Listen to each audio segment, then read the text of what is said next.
మన తండ్రి అయిన దేవుని నుండి ప్రభువైన యేసుక్రీస్తు నుండి మీకు కృప సమాధానం కలుగును గాక. ఆమేన్. నేటి పరిశుద్ధ త్రిత్వపు పండుగలో ఏర్పాటు చేయబడినటువంటి దేవుని యొక్క పరిశుద్ధ వాక్యాన్ని చదువు. ఆ వాక్య భాగము యోహాను సువార్త 3వ అధ్యాయం 5వ వచనాన్ని చదువుకుందాం. యోహాను సువార్త 3వ అధ్యాయం 5వ వచనం. యేసు ఇట్లనెను, ఒకడు నీటి మూలంగాను ఆత్మ మూలంగాను జన్మించితేనే కానీ దేవుని రాజ్యంలో ప్రవేశింపలేడని నీతో నిశ్చయంగా చెప్పుచున్నాను. ప్రార్థన చేసుకుందాం. సర్వశక్తి కృపా కనికరం కలిగిన తండ్రి, ప్రత్యేకంగా ఈ దినం పరిశుద్ధ త్రిత్వపు ఆరాధనలు మేము చేరి ఉండగా నాయన, ఆత్మతోనూ సత్యంతోనూ నిన్ను ఆరాధించి పూజించేటువంటి భాగ్యాన్ని మాకందరికి కూడా దయచేయండి. ఎంతమంది బిడ్డలైతే నాయన ఈ సమయంలో విశ్వాసంతో నీ సన్నిధానానికి వచ్చి ఉన్నారు, వారందరినీ కూడా మీరు జ్ఞాపకం చేసుకొని వాక్యం ద్వారా మమ్మల్ని మేము సిద్ధపరచుకొని ఇంకా కూడా నీకు సమీపంగా వచ్చినందుకు సహాయం దయచేయండి. ధ్యానిస్తున్నటువంటి వాక్య భాగం మా అందరికీ ఆత్మీయ మేలుని కలిగించినట్టుగా ఉన్నట్టుగా చూపించమని యేసు పరిశుద్ధ నామంలో ప్రార్థించి అడిగి వేడుకుంటున్నాను తండ్రి. ఆమేన్.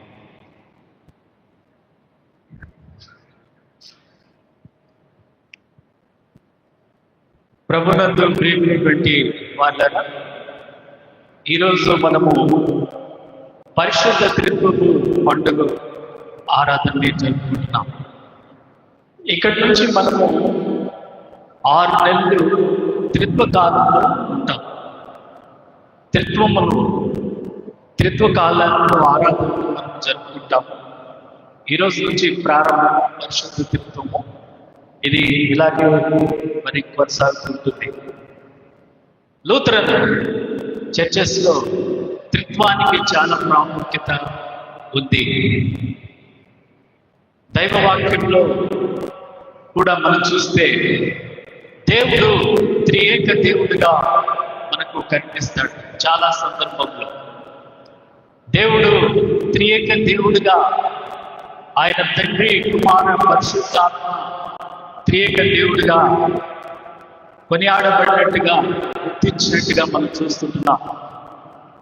మరి ఈ సమయంలో ఈ త్రిత్వపు పండుగలో తండ్రి అయినటువంటి దేవుడు విశ్వాసులందరికీ ఆయన ప్రేమ గల తండ్రి. మొట్టమొదటిగా చూస్తే విశ్వాసులందరికీ కూడా తండ్రి అయిన దేవుడు ప్రేమ కలిగిన తండ్రిగా చూస్తున్నాం.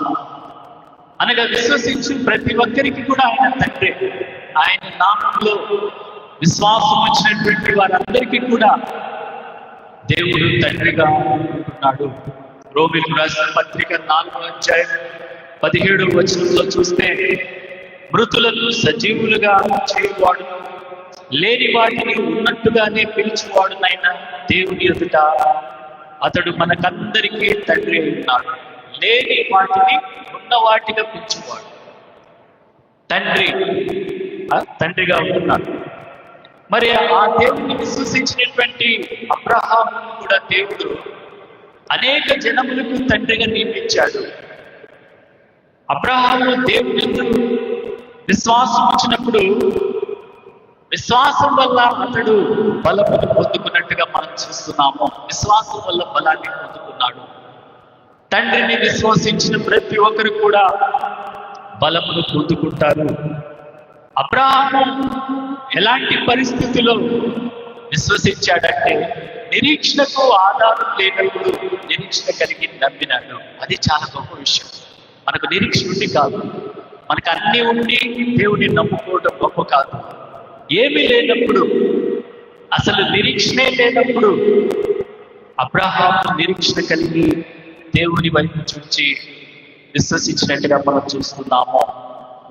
మరి యేసుక్రీస్తు ప్రభు కూడా చాలా సందర్భంలో తండ్రి అయిన దేవుణ్ణి ఆయన సంబోధించినట్టుగా మనం చూస్తున్నాం.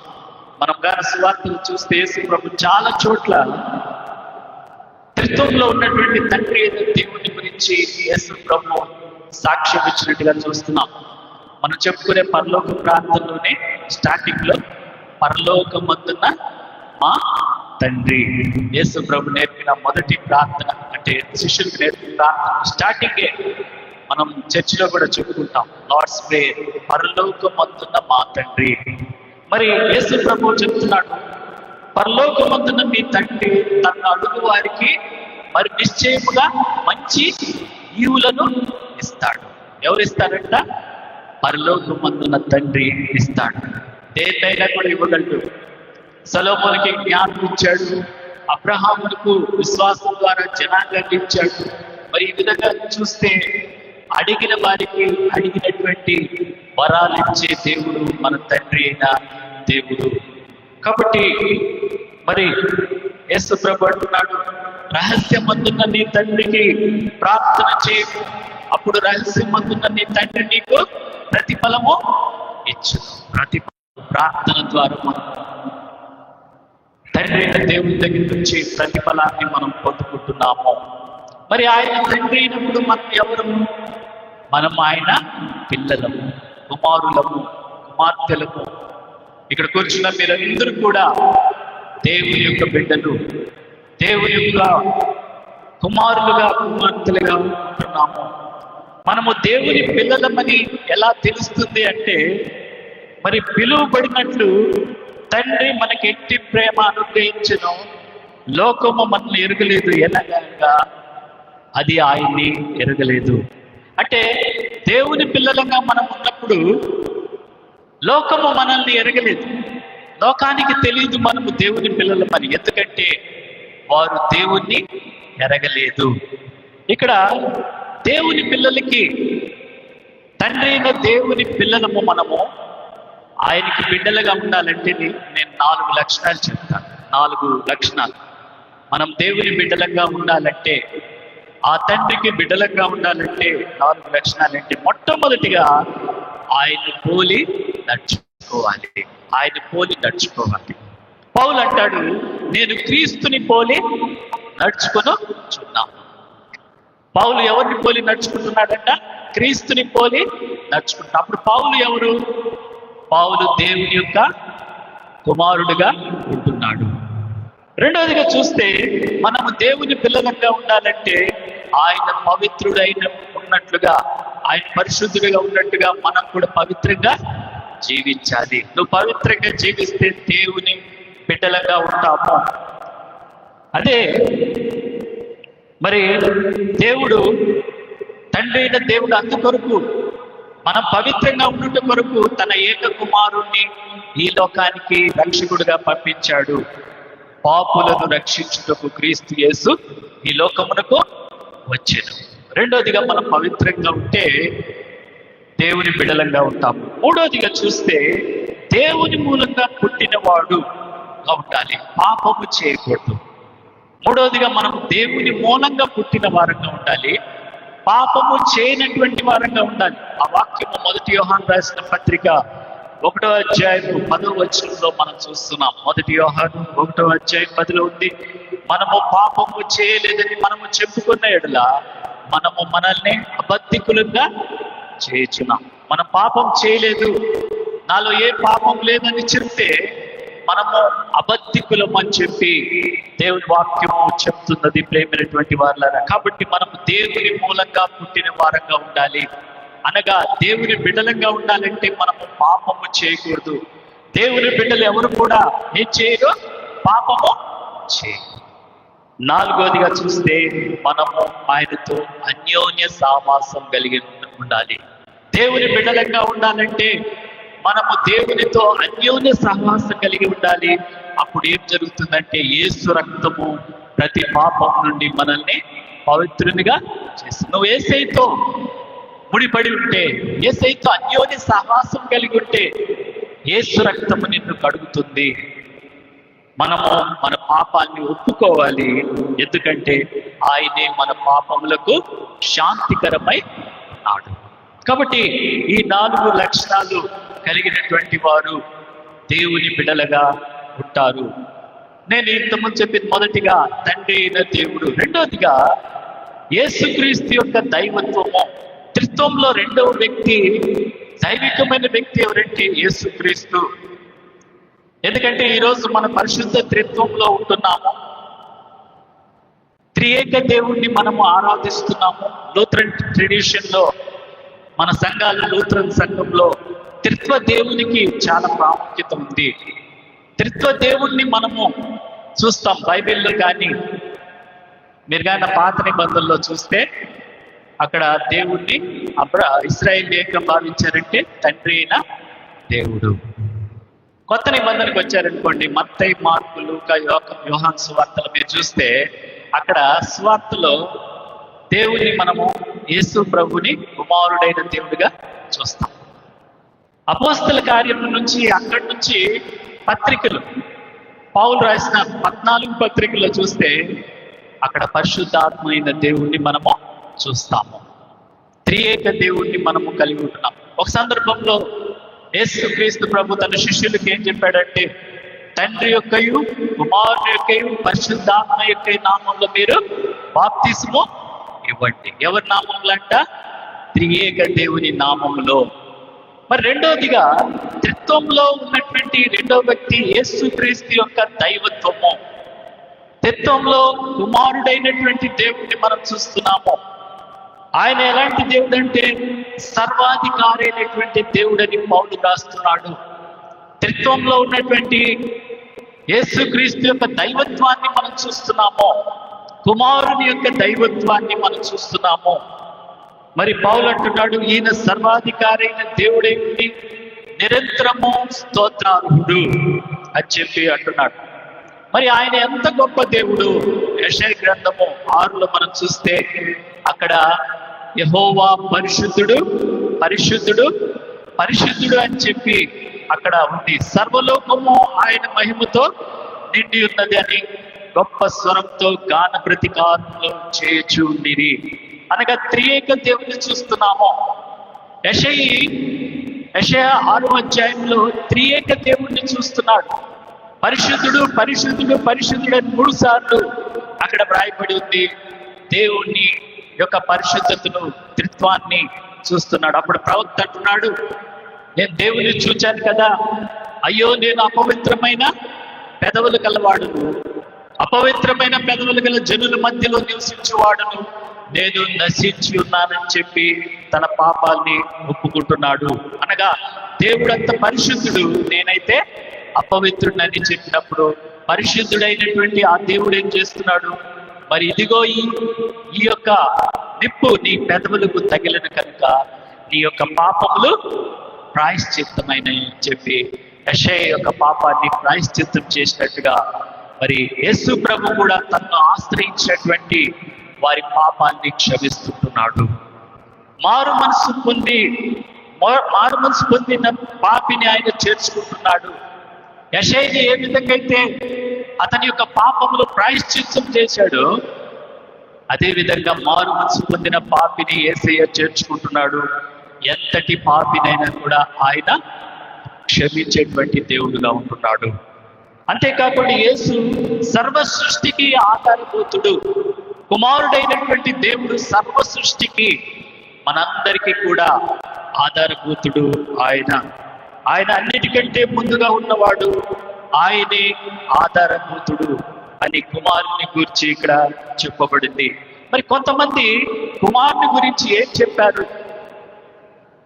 త్రిత్వంలో ఉన్నటువంటి కుమారుని గురించి యోహాను సువార్తికుడు ఏం చెప్తున్నాడంటే, ఆది యందు వాక్యం ఉండెను, వాక్యము దేవుని యందు ఉండెను, వాక్యమే దేవుడై ఉండేది, వాక్యమే దేవుడు. యేసుక్రీస్తు ప్రభు ఎవరంటే ఆయన యొక్క నిజస్వరూపం ఏంటంటే వాక్యమైనటువంటి దేవుడు అని చెప్పి మరి యోహాను సువార్తికుడు అంటున్నాడు. అలాగే పిలుపుతో ప్రభు అంటున్నాడు, నన్ను చూచిన వాడు తండ్రిని చూచి ఉన్నాడు, తండ్రి యందు నేను, నా యందు తండ్రిని ఉన్నామని నీవు నమ్ముటలేదు. తండ్రి కుమారులు ఏకత్వాన్ని ఇక్కడ చూస్తుంటున్నాము.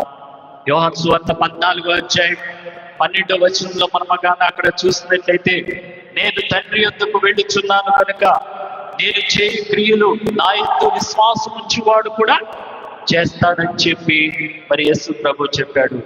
తండ్రి కుమారులు ఏకమై ఉన్నారు, నన్ను చూచిన వాడు తండ్రిని చూచి ఉన్నాడని చెప్పి ఫిలిప్పుతో అంటున్నాడు.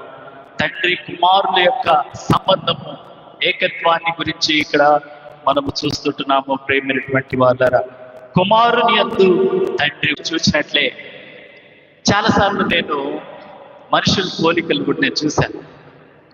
తండ్రి ఉన్నట్టే కుమారుడు ఇటు అట్లే ఉంటాడు. వాళ్ళు ఆ కుమారుడిని చూస్తే చెప్పేవచ్చు పలాని వాళ్ళ అబ్బాయి కుమారుడని. తండ్రి కుమారులు ఇద్దరు ఒకే పోలికలో ఉంటారు. చాలా ఆశ్చర్యం వేసింది. అలాగే తల్లి పోలికలో కుమార్తె ఉంటారు. ఇది లోక సంబంధమైనటువంటి పోలిక.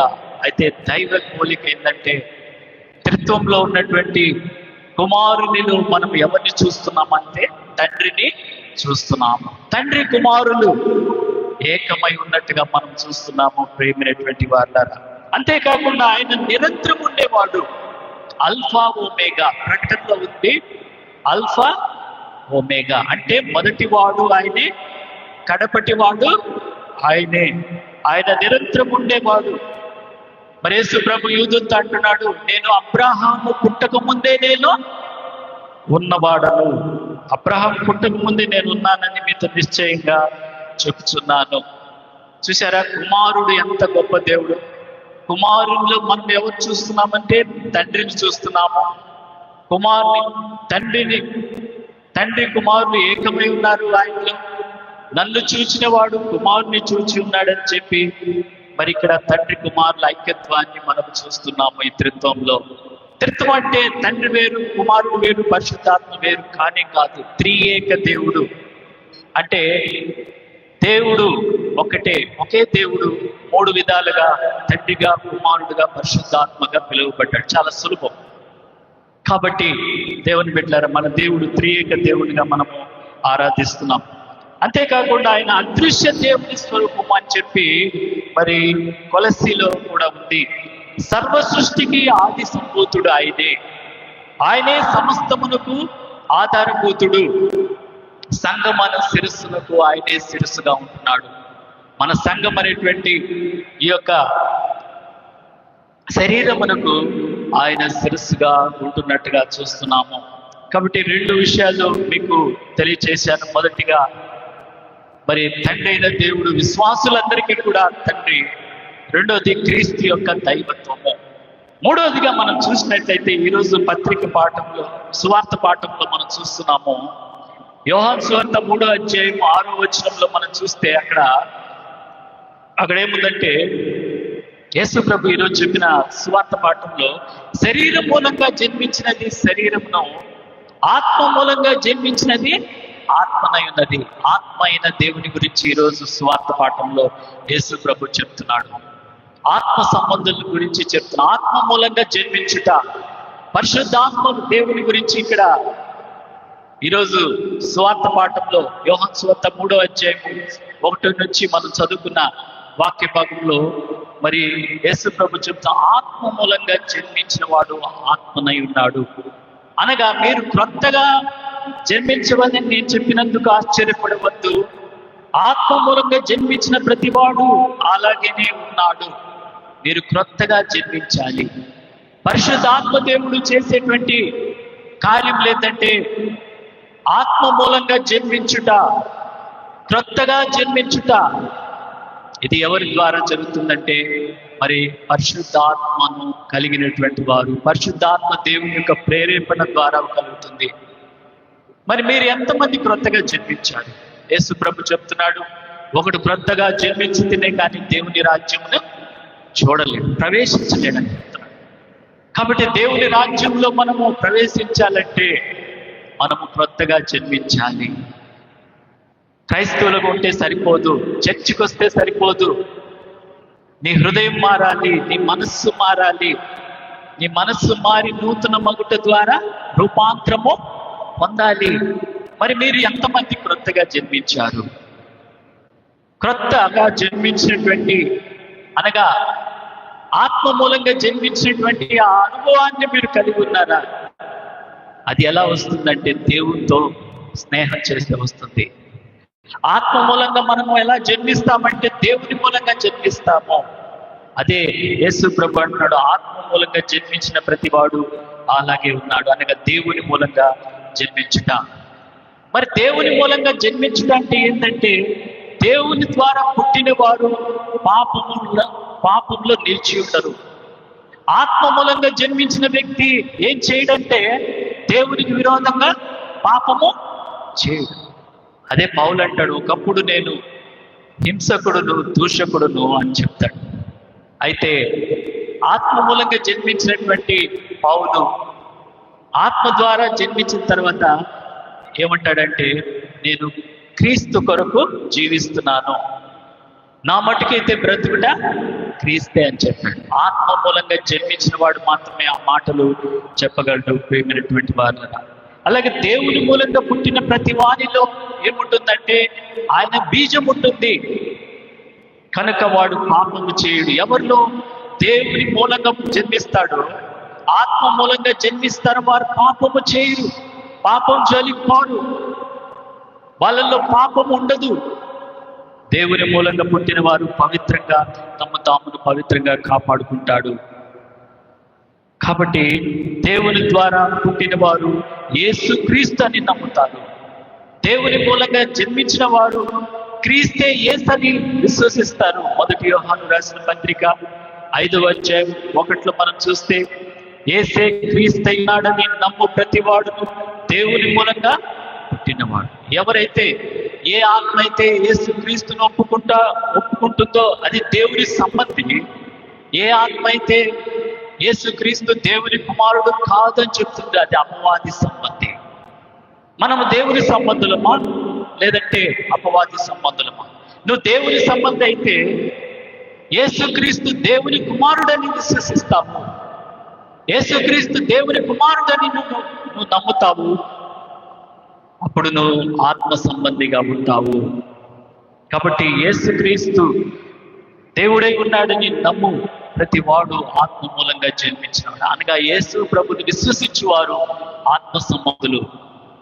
కాబట్టి ప్రభునందు దేవుని బిడ్డలారా, మనము ఎవరి సంబంధులుగా ఉంటున్నాం? క్రీస్తు సంబంధులైతే, క్రీస్తు ఆత్మను కలిగి ఉంటే, పరిశుద్ధాత్మను కలిగి ఉంటే నువ్వు క్రీస్తు సంబంధిగా ఉంటావు. క్రీస్తుని విశ్వసిస్తావు, క్రీస్తు దేవుని కుమారుడని విశ్వసిస్తావు. క్రీస్తు దేవుని కుమారుడిని విశ్వసించువాడు ఆత్మ సంబంధి. కాబట్టి దేవుని మూలంగా పుట్టిన వారందరూ ఏం చేస్తారంటే లోకమును జయిస్తారు. లోకంలో ఏముంది?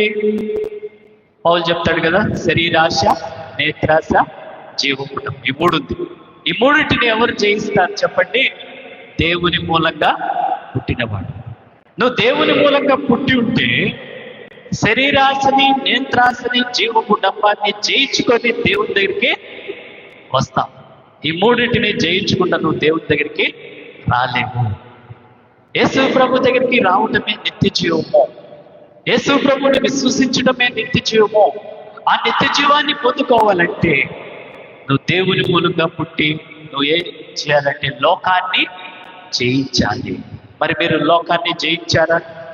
లోక సంబంధమైనటువంటి వాటిలో ఉన్నటువంటి ఆ శరీరాశ నుండి, నేత్రాశ నుండి, జీవపు డంబం నుంచి మీరు తప్పించుకొని క్రీస్తు దగ్గరికి నడిపించబడ్డారా? నేను 3 విషయాలు చెప్తాను. లోకాన్ని జయించాలంటే, దేవుని మూలంగా పుట్టిన వారు లోకాన్ని జయించాలంటే నేను ఇక్కడ 3 విషయాలు మీకు తెలియజేస్తాను. మొట్టమొదటిగా నువ్వు లోకాన్ని జయించాలి అంటే, దేవుని మూలంగా పుట్టి ఉండాలంటే మొట్టమొదటి క్రీస్తుతో కూడా ఉండాలి. నువ్వు ఎల్లప్పుడూ క్రీస్తుతో అంటుకట్టబడి ఉండాలి. ఆ మాట ఎక్కడుంది? యోహాను సువార్త 15వ అధ్యాయం 5వ వచనంలో చాలా చక్కగా, ఎవడు నా యందు నిలిచి ఉండునో, నేను ఎవరి యందు నిలిచి ఉండునో వాడు బహుగా ఫలించును. నాకు వేరుగా ఉండి మీరు ఏమీ చేయలేరు. కాబట్టి మనము లోకాన్ని జయించాలంటే, దేవుని మూలంగా పుట్టిన వారమని మనం నిరూపించుకోవాలంటే మొట్టమొదటిగా నువ్వు క్రీస్తుతో కూడా ఉండాలి. క్రీస్తు నీలో ఉండాలి. పౌలు అదంటాడు, నేను క్రీస్తుతో కూడా ఉండవలెనని నాకు ఆశ ఉన్నది, అది నాకు మరి మేలు. క్రీస్తుతో ఉండటం మేలు.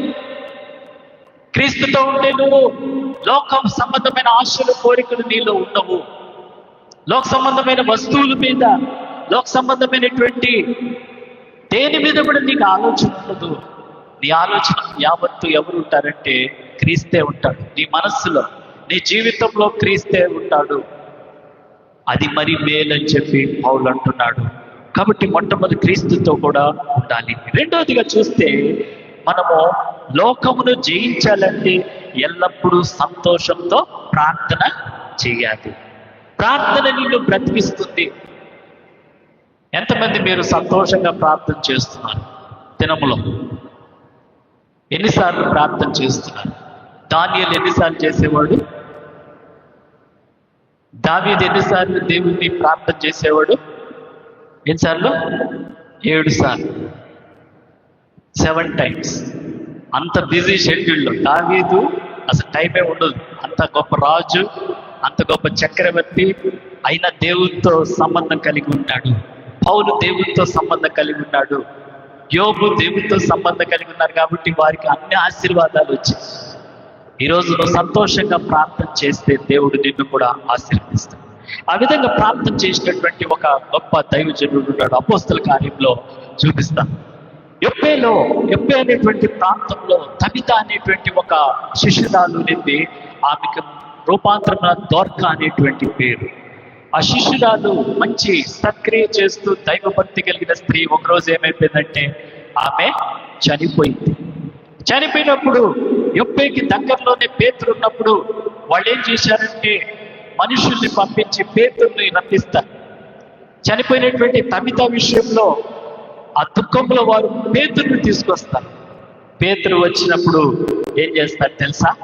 పేతురు మోకాళ్ళుండి ప్రార్థన చేసి శవం వైపు తిరిగి తబిత లెమ్మనగానే ఆమె ఏం చేసింది? చనిపోయినటువంటి తబిత కన్నులు తెరిచి పేతురును చూచి లేచిపోతుంది. నేను ఎందుకు చెప్తున్నానంటే ఎల్లప్పుడూ సంతోషంగా ప్రార్థన చేయాలి. తబిత చనిపోయినప్పుడు పేతురు ఏం చేశాడంటే మోకాళ్ళ నుండి ప్రార్థన చేసి ఆమెను, చనిపోయినటువంటి తబితాన్ని ప్రార్థన ద్వారా బ్రతికించినాడు. ప్రార్థన ద్వారా పేతురు ఆమెను సజీవురాలుగా చేశాడు. ప్రార్థన నిన్ను బ్రతికిస్తుంది. ప్రార్థన నిన్ను విడిపిస్తుంది. సంఘం చేసిన ప్రార్థనకు పేతురు చెరసాలలో ఉన్నప్పుడు విడుదల పొందాడా లేదా? విడుదల పొందాడు. ప్రార్థన నిన్ను బలపరుస్తుంది. ప్రార్థన నిన్ను బ్రతికిస్తుంది. ప్రార్థన నిన్ను విడిపిస్తుంది. ప్రార్థన నిన్ను బలపరుస్తుంది. మరి ఎంత సేపు మనం ప్రార్థనలో ఉండాలి? ఎంత ప్రార్థన చేస్తే అంత బలమును మనం పొందుకుంటాము. కాబట్టి ప్రభునందు ప్రియమైన వారిలా, రెండవదిగా మనం లోకాన్ని జయించాలంటే ఎల్లప్పుడూ కూడా సంతోషంతో ప్రార్థన చేయాలి. మూడవదిగా మరి ఒక వ్యక్తి ప్రార్థన ధర్మ కార్యములు దేవుని సన్నిధానంలోకి చేరింది. మనం ఇక్కడ గమనించాల్సింది ఏంటంటే మన ప్రార్థన దేవుని సన్నిధానం చేరుతుందా లేదా, మన ప్రార్థన దేవుడు వింటున్నాడా లేదా అనేది నువ్వు పరిశీలన చేసుకోవాలి. ఈరోజు వాక్యం వింటున్నటువంటి దేవుని బిడ్డలారా, మరి కొన్నేలి ప్రార్థన దేవుని సన్నిధానంలోకి చేరినట్టుగా మనం చూస్తున్నాం. కొన్నేలి ఎలాంటి వ్యక్తి అంటే దైవ భక్తి కలిగినటువంటి వ్యక్తి. అక్కడ ఉంది ఎల్లప్పుడూ దేవుని ప్రార్థన చేయాలి. మన సంఘంలో ఎంతమంది మీరు ఎల్లప్పుడూ దేవుని ప్రార్థన చేస్తున్నారు? మనం అనుకుంటాం టైం ఎక్కడుంది సార్, ప్రార్థన చేయడానికి మాకు టైమే లేదు అనుకుంటున్నాం. కానీ కొన్నేలి ఎల్లప్పుడూ ప్రార్థన చేయవాడంట. మరి ఆ విధంగా ప్రార్థన చేసినప్పుడు పరలోకం నుంచి ఒక దూత వచ్చి అతని యొద్దకు వచ్చి ఉన్నప్పుడు అతన్ని పిలిచింది. కొన్నేళ్ళని ప్రార్థనలో ఉన్నప్పుడు పిలిచింది దూత. ప్రభువా ఏమని అడిగినప్పుడు దూత చెప్పింది, నీ ప్రార్థనలు, నీ ధర్మ కార్యములు ఎక్కడ చేరింది? దేవుని సన్నిధికి జ్ఞాపకార్థంగా చేరింది. కొన్నేళ్ళు చేసినటువంటి ప్రార్థన దేవుని సన్నిధానములకు జ్ఞాపకార్థంగా చేరింది. ఈరోజు మన ప్రార్థన కూడా ఆ విధంగా కొన్నేళ్ళ వలె మనం ప్రార్థన చేయాలి. కొన్నేళ్ళు ప్రార్థన చేసినట్టుగా మనం కూడా ప్రార్థన చేసినప్పుడు మన ప్రార్థన దేవుని సన్నిధిలో జ్ఞాపకార్థంగా చేరాలి. కాబట్టి ఆత్మ మూలంగా జన్మించిన వాడు ఏం చేస్తాడు? కొన్నేళ్ళ వలె ప్రార్థన చేస్తాడు.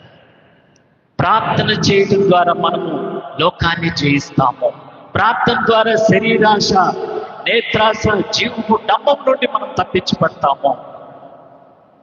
కాబట్టి ప్రభునందు ప్రియమైనటువంటి వాళ్ళారా, మరి లోకమును జయించువాడు ఎవరంటే దేవుని మూలంగా పుట్టినవాడు. ఈరోజు వాక్యంలో చూస్తాం, ఆత్మ మూలంగా జన్మించుడు.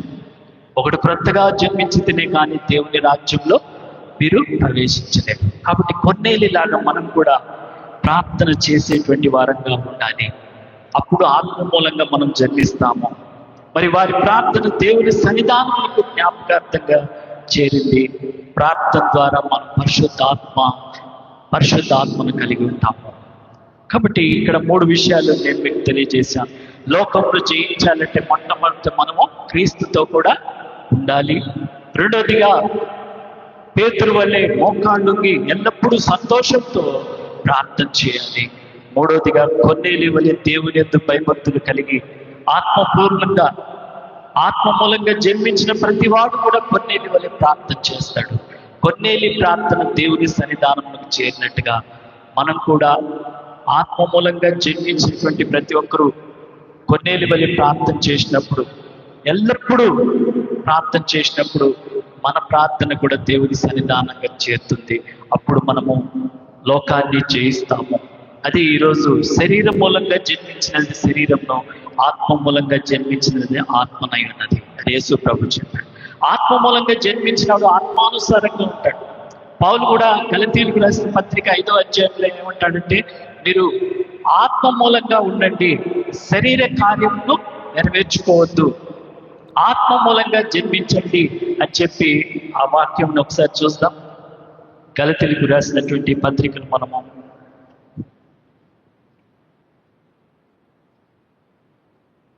5వ అధ్యాయం 16వ వచనం చూస్తాం.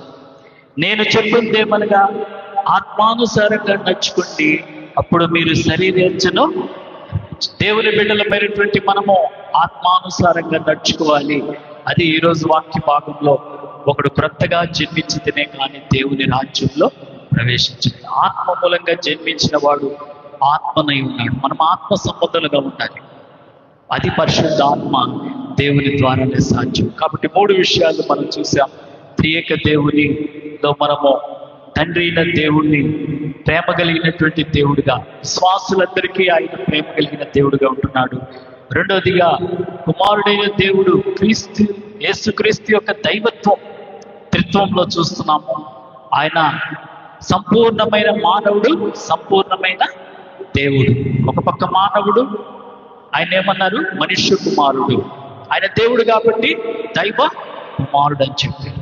మూడోదిగా ఆత్మ మూలంగా జన్మించిన వాడు ఆత్మనై ఉన్నాడు. క్రొత్తగా జన్మించడు, పరిశుద్ధ ఆత్మను కలిగి కొన్నేలి వలె ఆత్మ మూలంగా జన్మించిన వాడు ఏం చేస్తాడంటే ఎల్లప్పుడూ కొన్నేలిలాగా ప్రార్థన చేస్తాడు. అప్పుడు కొన్నేలి ప్రార్థన దేవుడు విని, దేవుడి సన్నిధానంలో జ్ఞాపకార్థంగా కొన్నేలి ప్రార్థన వెళ్ళినట్టుగా నీ ప్రార్థన కూడా పరలోకంలో ఉన్నటువంటి ఆ దేవుడు విని ఆయన సన్నిధిలో మరి నీ ప్రార్థన జ్ఞాపకార్థంగా ఉండునట్లుగా త్రియేక దేవుడు మనందరికీ తన కృప దీవెన దయచేయుగాక.